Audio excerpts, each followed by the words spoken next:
I will be reducing the extent of the public life I've led so far. My first priority will continue to be our children, William and Harry.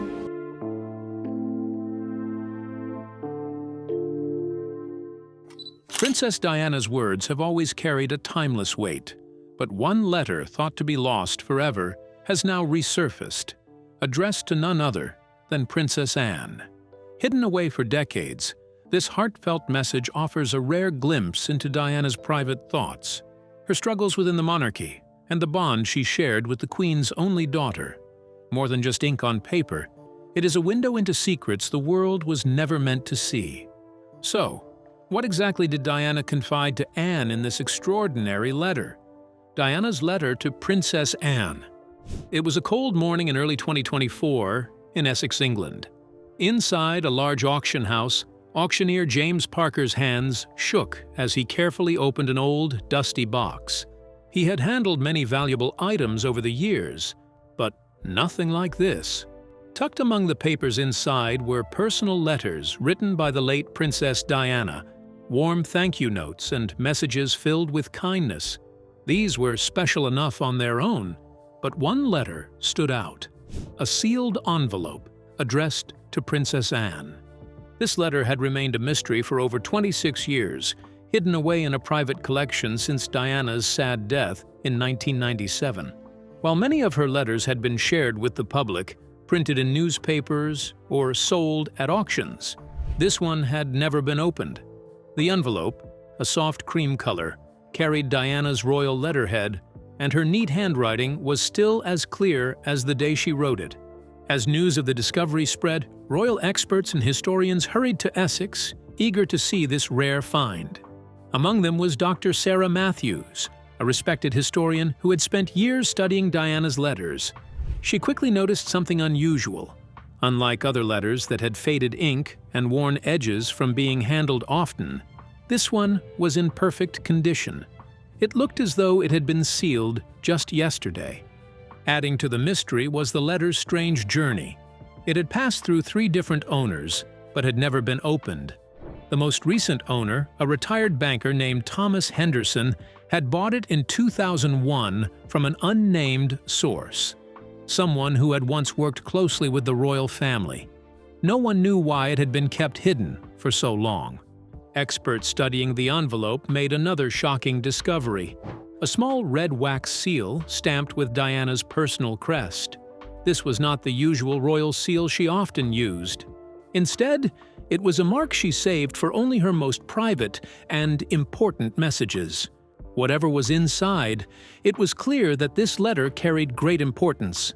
The contents of the letter were even more surprising than its story. Diana had written it in early 1997, just months before her tragic accident in Paris. Unlike some of her other writings, which showed frustration or sadness, this letter was calm, thoughtful, and filled with clear ideas about the future of the royal family. She wrote about the certain changes she believed the monarchy would face, changes that, at the time, seemed unlikely, but have now come true.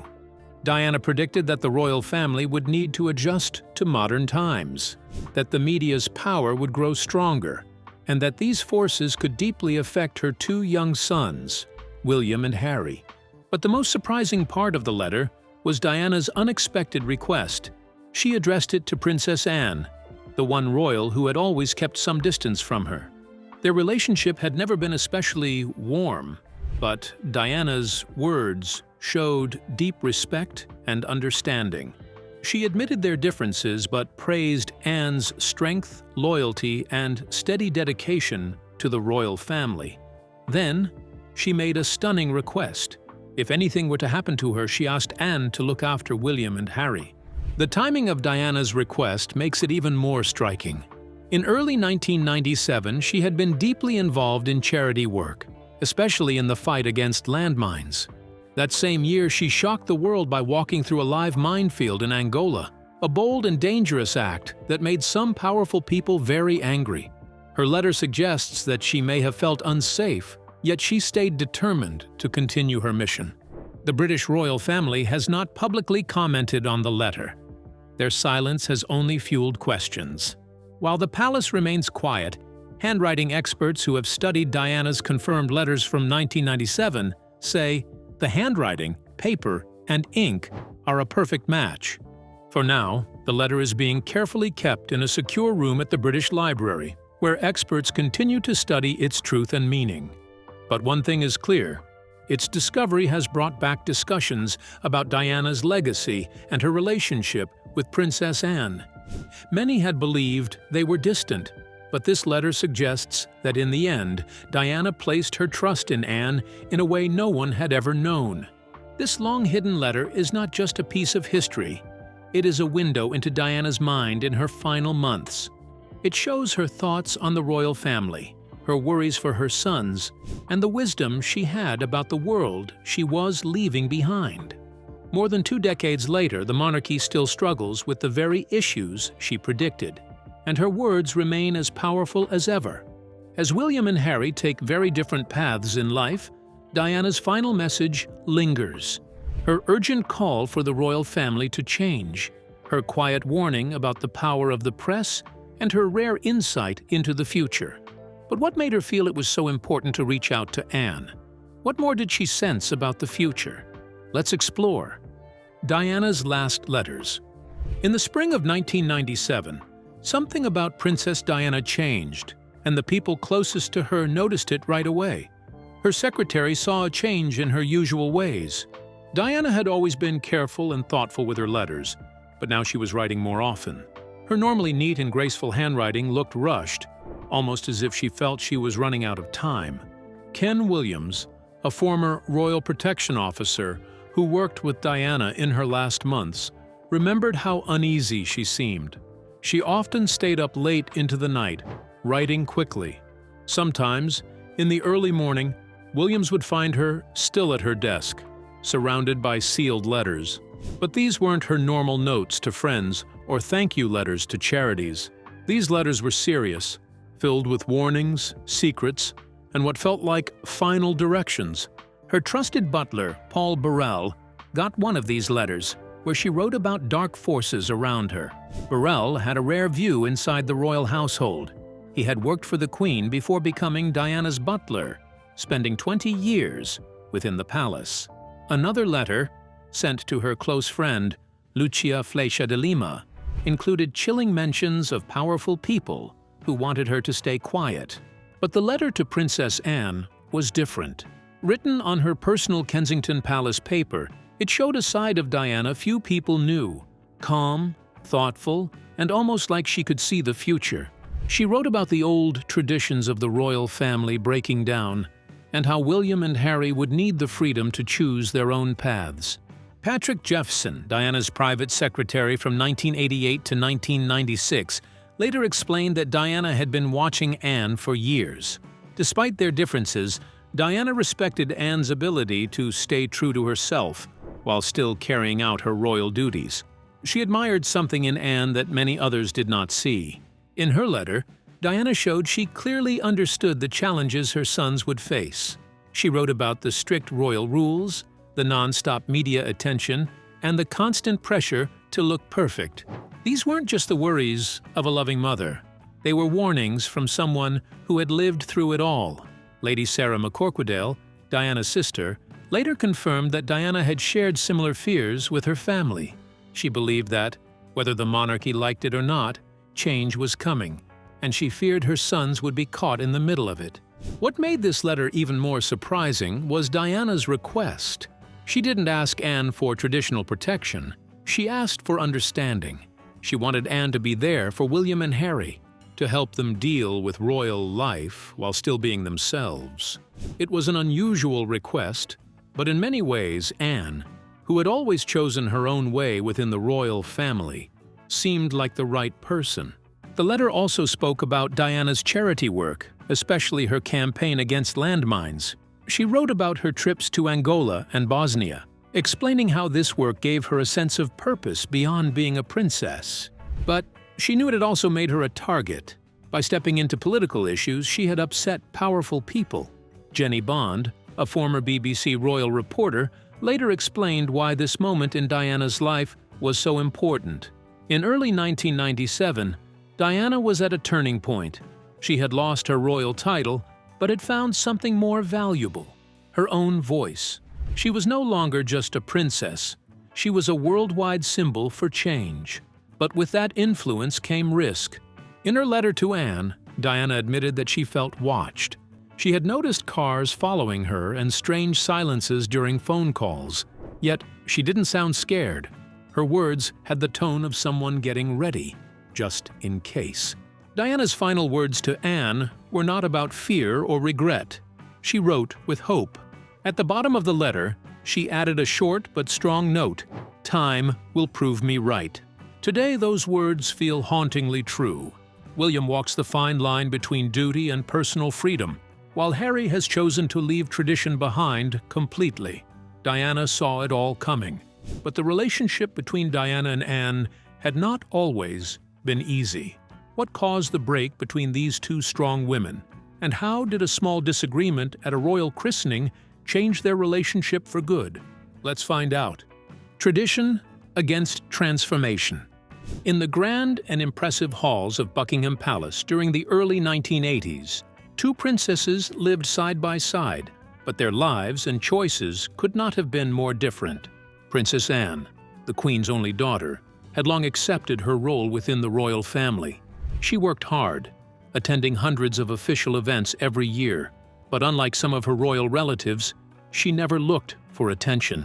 Her days were filled with charity work, military events, and meetings with world leaders, important tasks, though not the kind that made big news.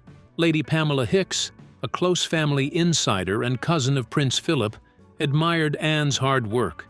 She remembered how Anne would wake up early, read important papers, and travel across Britain to carry out her duties.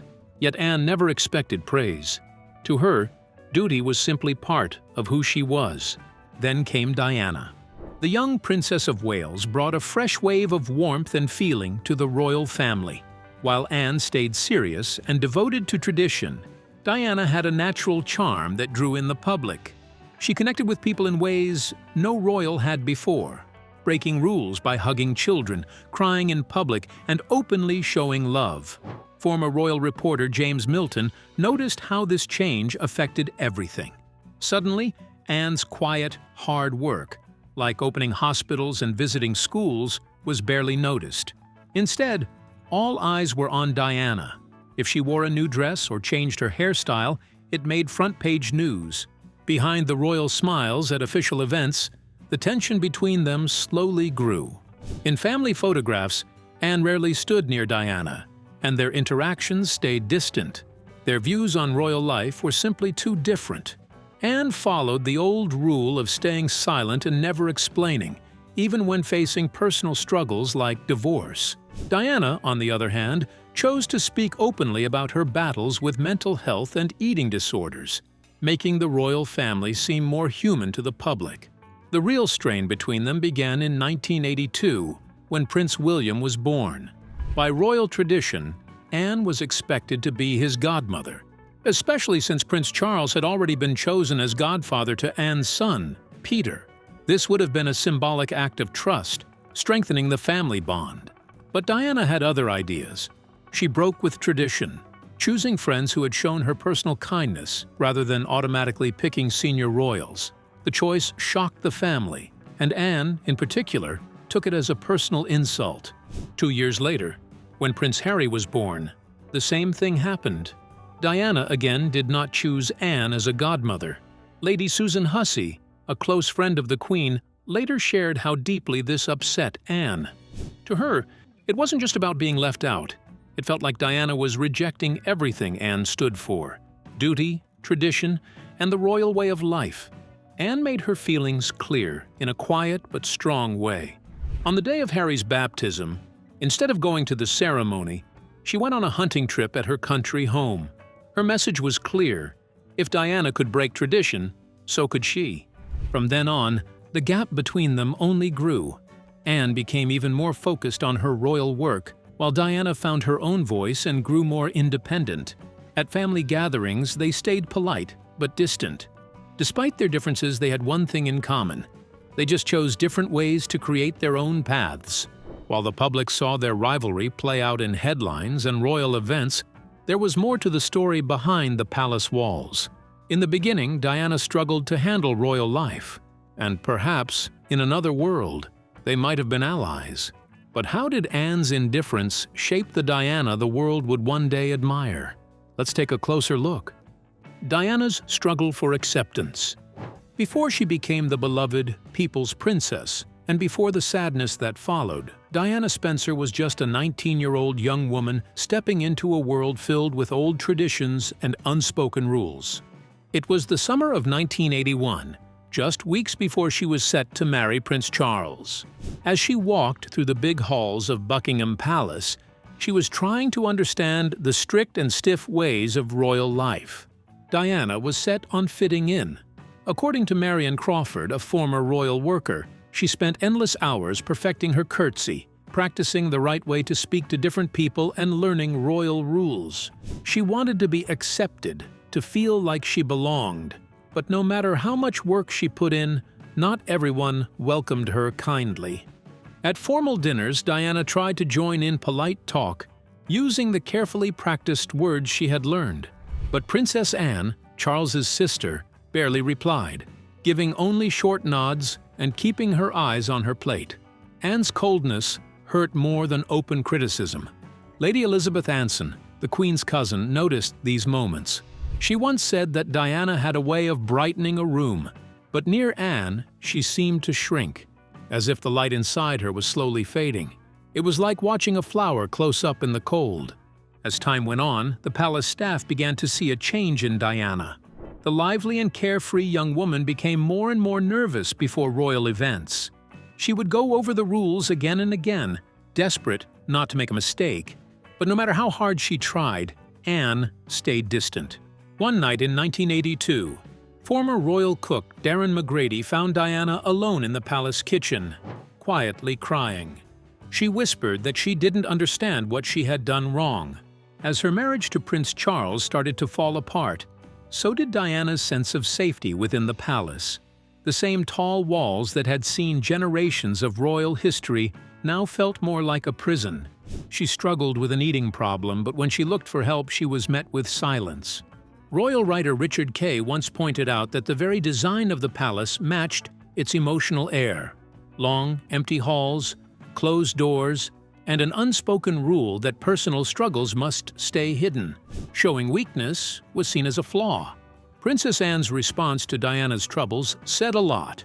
When Diana missed events because of her fight with bulimia, Anne was said to have remarked that sickness should never get in the way of duty.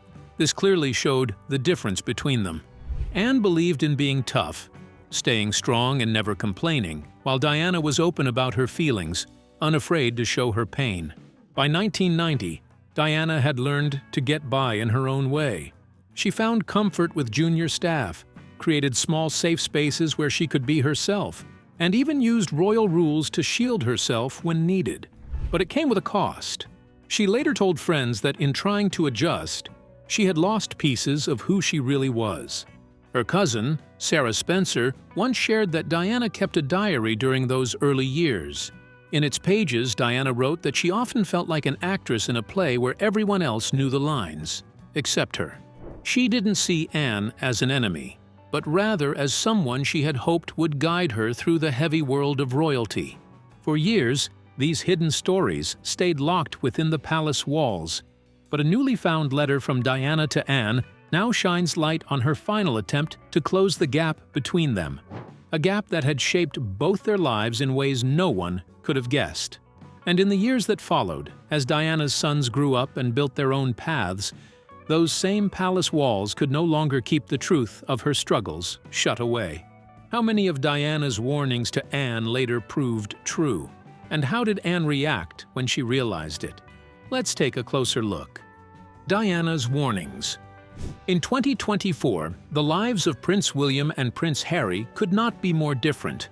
And this contrast is exactly what their mother, Princess Diana, had predicted many years earlier. People who follow the royal family closely are amazed at just how accurate her vision was.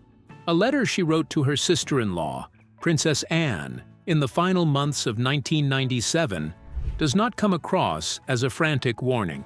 Instead, it feels more like a map for the future, carefully drawn out, showing the paths her sons might take. Now, decades later, much of what she imagined has unfolded almost word for word. Margaret Wells, who once worked closely with both Diana and Anne, shared a fascinating detail about this hidden history. She revealed that Anne still keeps an old copy of the Times newspaper from August 1997 in her study at her home, Gatcombe Park. The front page carried the striking headline, "Diana calls for royal change." At the time, many thought Diana was being dramatic or exaggerating, but when people look back now, her words seem almost prophetic. She had noticed things others overlooked. William's journey has followed the very path Diana wished for. He is preparing to be king one day, but he has found a way to balance tradition with modern life. Like his mother before him, William married outside the aristocracy. He chose Catherine Middleton, a woman from an ordinary background. Together, they are raising their children in a way that reflects Diana's hopes for a more natural and human royal family. The children attend normal schools, play sports, have friends outside royal circles, and are shown affection in public, rather than maintaining the stiff and formal royal style of old. Even the idea that a future king might feel nervous before a school exam or get muddy while playing football was something Diana wanted the world to accept as normal. Graham Sterling, a former royal protection officer, remembers how Princess Anne quietly guided William after Diana's tragic passing. She never made speeches or gave interviews about it, but within the walls of the palace, she often stood up for William's modern and approachable way of carrying out royal duties. In family discussions, she became one of his strongest defenders, giving him the space to shape his own style as a future monarch. Harry, however, took a path that shocked the monarchy. In 2020, he and his wife, Meghan Markle, decided to step back from royal life altogether. To many, this seemed unthinkable, but Diana had already anticipated such a possibility. In her letter to Anne, she wrote about the crushing weight of royal duty and hinted that one of her sons might one day choose freedom over responsibility. Her words proved to be astonishingly accurate. Dr. Eleanor Bradford, a respected royal historian, explains that when Harry made his decision, members of the family openly criticized him, saying he had abandoned tradition. But Anne, true to Diana's prediction, remained silent. She neither scolded him nor openly supported him. This quiet neutrality was exactly the kind of reaction Diana had suggested in her letter years earlier. Diana's letter also carried a wider warning. If the monarchy failed to move with the times, it risked becoming irrelevant. Looking at recent events, her concern seems more valid than ever. The world is changing fast, and people today expect the royal family to be approachable, relatable, and more human. The strict rules and ancient traditions that once defined royalty do not always fit with the expectations of modern society. Even within the palace, many have started to admit this truth. What impact did Diana have on the royal family? Let's find out. Diana's royal transformation. Princess Diana's role in shaping the royal family of the modern age cannot be overstated. She did not just play her part quietly behind palace walls. She redefined what royalty meant to ordinary people. Diana made the monarchy feel closer, warmer, and more human at a time when many thought of it as distant and untouchable. One of her greatest strengths was her openness. Diana spoke her mind, even when her words challenged tradition. More importantly, she embraced causes that the royal family had never fully engaged with before. In the late 1980s, when homelessness was rarely discussed in high society, Diana chose to highlight it. She went to meet people living in tents, sleeping rough, and trying to survive under bridges. Photographers and television cameras followed her everywhere, but she never let that attention go to waste. She once explained with disarming honesty, "If I'm going to have cameras pointed at me all the time, I might as well use all this publicity for good." Her compassion went beyond words. It was always shown through actions. In April 1987, Diana visited the United Kingdom's first hospital unit built specifically to treat patients with HIV and AIDS at London's Middlesex Hospital. At a time when fear and misinformation about the illness were widespread, many people still believed it could be passed through casual contact. Diana shattered that myth in front of the entire world. Without gloves, she gently shook the hand of a man living with AIDS. That single gesture became one of the most powerful moments of her public life. Her brother, Charles Spencer, later reflected on that moment during the ABC special The Story of Diana. He said, "She was not really a gloves person. She was very real about human contact. And what really mattered that day was to get across a very clear message that, I'm going to touch this gentleman, and we must help." Diana showed by example that kindness was stronger than fear, and that no illness should make someone untouchable. Even after her separation and eventual divorce from Prince Charles, Diana never lost her dedication. In fact, she became even more focused. Rather than spreading herself thin across many causes, she reduced her official commitments to just 6 charities, the ones closest to her heart. This decision was not about doing less. It was about doing better.